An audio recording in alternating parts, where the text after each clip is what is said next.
De ces piliers de la majorité qui donnaient des leçons de morale à tout va. Oui, ça, on va y revenir après, justement, sur ce côté absence d'exemplarité. Mais est-ce que ça va être difficile, Georges Kuzmanovic, de trouver de nouveaux interlocuteurs pour les syndicats, aussi appréciés qu'apparemment l'était Delevoye? Je suis d'accord avec tout ce qui a été dit sur Delevoye. Peut-être faudra-t-il rajouter une chose, c'est qu'il est entouré quand même de toute une série de ministres et d'autres membres de La République En Marche qui sont en déliquescence avec la justice et personne ne démissionne de rien. Et tout déliquescence, on verra. Délicatesse, pardon, déliquescence. C'est le gouvernement qui est en déliquescence. Vous pensez à qui? Oh, mais je pense à tous ceux qui ont des intérêts croisés, comme M. Koller, Mme Buzyn, bon, les choses... notre ancien président, son nom m'échappe, de l'Assemblée nationale. Richard Ferrand. Non, l'actuel, pardon. Non, François de Rugy. François de Rugy. Oui.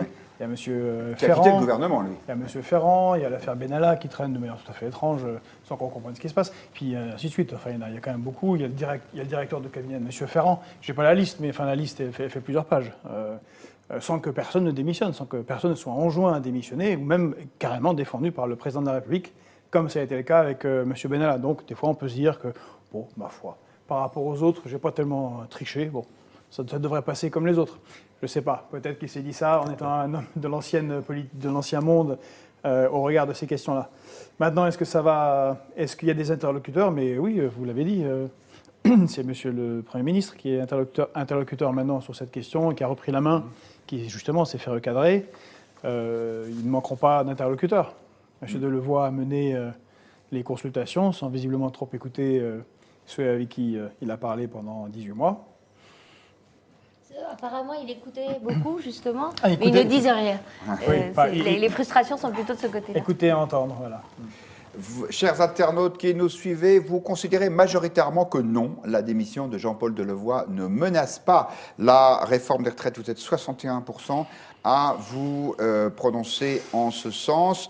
Citoyen Payeur nous dit avec un peu d'ironie sans doute qu'avec autant de mandats et de fonctions, il n'est pas étonnant qu'il ait bâclé ce fameux rapport sur la réforme des retraites.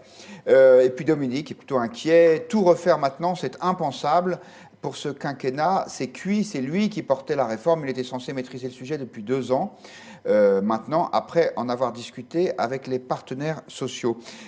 Rachel Binas, vous pensez qu'on va trouver facilement d'autres interlocuteurs? C'est vrai qu'il y a le Premier ministre, mais lui, il est sur une ligne assez raide. C'est lui, par exemple, Édouard Philippe, qui porte le projet de vouloir installer un âge pivot.